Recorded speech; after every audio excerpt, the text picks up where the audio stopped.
थांबलीस का? थांबलीस का? 5,000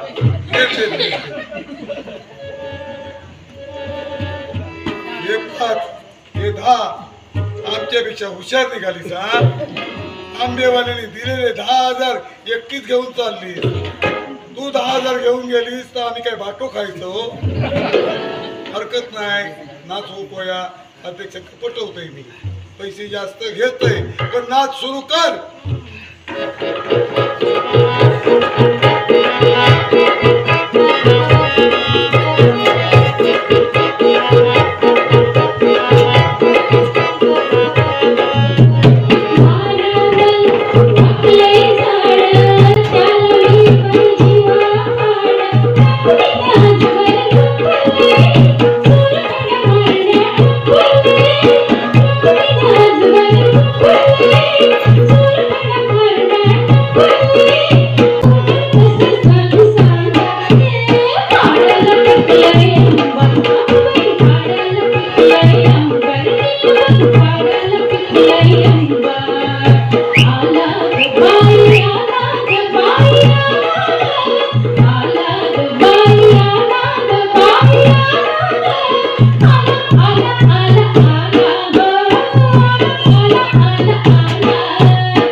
तुम्ही काय करता? विचारपूस चल गोप्या पडदो